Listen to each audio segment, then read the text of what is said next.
Okay, so yeah, I'll just show you some of the stuff that I use with how I finish stuff. And because we're using color, I thought it'd be good to show some of the techniques around that. So for instance, if you're gonna do your character in color, the way I would do it is put down the watercolor first, just as a base, because then once you put everything else on top, it kind of gets a little muddy, it can get. But you can also do it after your inks or after ink wash. It just depends like kind of like you're going for, but I would do it like this. So the first real simple way is just get your favorite pen and just start inking your character. Nothing crazy, because I like to get really crazy with like line widths and all that stuff, but also pencil gets in the way of that. So we're just gonna do a basic line. I'm just gonna let that dry for a little bit. I'm gonna do it on here too.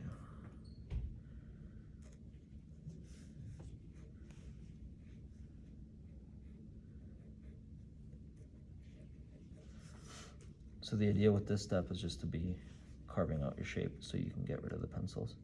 That's another thing when you do, if you do watercolor first, I didn't do it because I forgot, but make sure your pencils are really light, because once that's on, you can't erase them.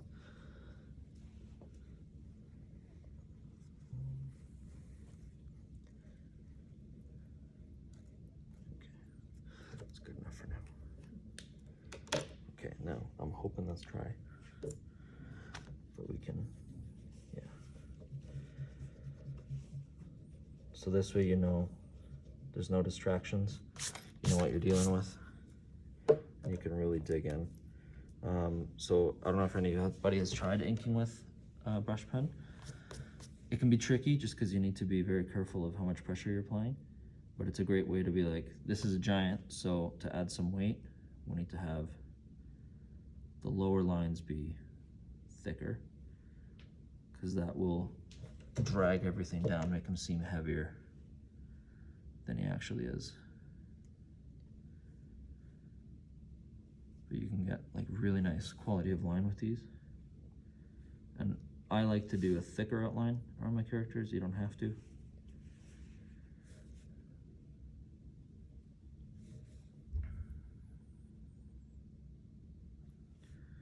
then maybe we'll do some shading.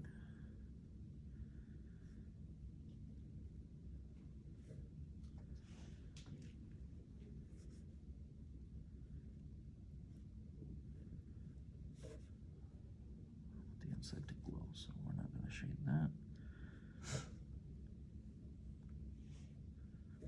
Okay. Maybe we'll do a little bit of hatching on there, just to give more texture.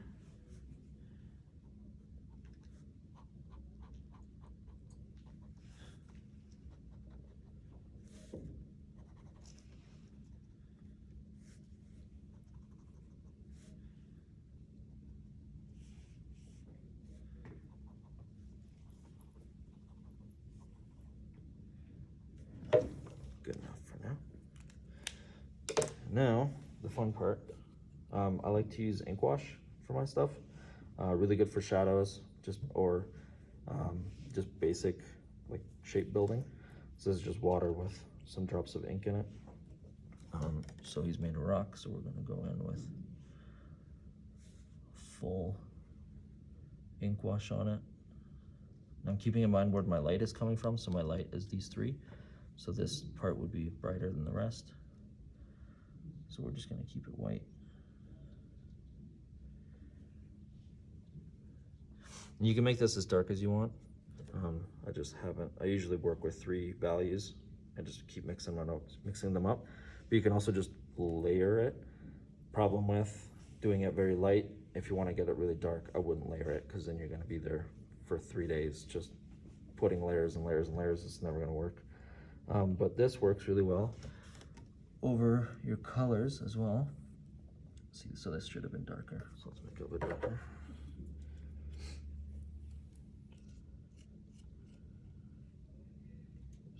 almost empty. I forgot to top it up.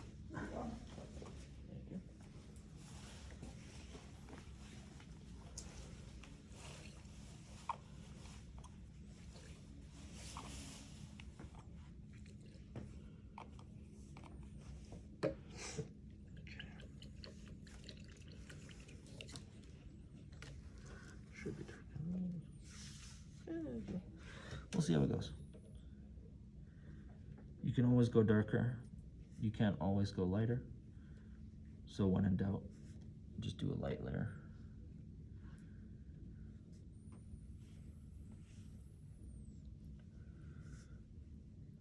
You can see it's starting to take shape, but it still has some color underneath it. So it's fun to play with that. So that's another, if you want like a really loose looking character, do the ink wash first and then do your blacks over top of that. That's gonna allow you to have a very loose line because you're building shapes first. So it's gonna look a little wonky, but you can use that to your advantage. Like these are weird characters, so we can just go in and like whatever accidents happen, that's okay. Again, this should have been lighter pencil, but that's okay.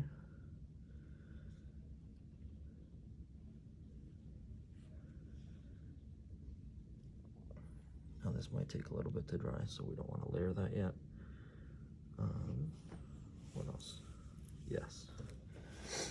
So this one, you'll notice I just did a big swash of color. That was to show a different effect. If you don't want to use that effect, I would just color the inside of the character. Use some nice watercolors and blend them together, but you have to really keep to the shape. But one of the things I've liked doing lately is just go in with white afterwards and carve the shape out. And if you're not precious with like leaving these little lines, it gives a really cool effect. A lot more energy to it. Just because then like the background is also moving as well as your character.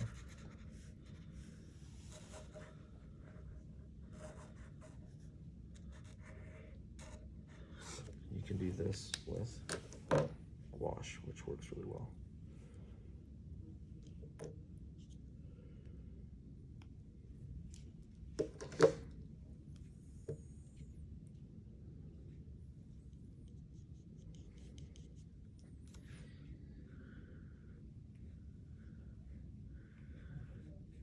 And with gouache, because you can make it more see-through, if you do this, then you're kind of getting another value to your color.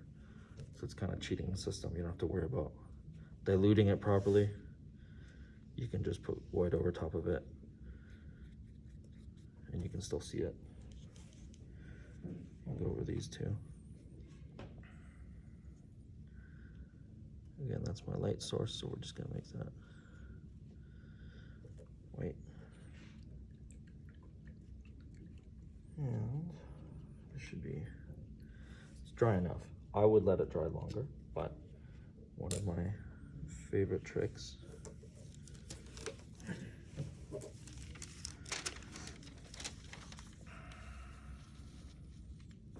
so I just basically cut out a stencil covering everything around it. This is where it gets a little bit of a pain. Actually, we're gonna ignore that.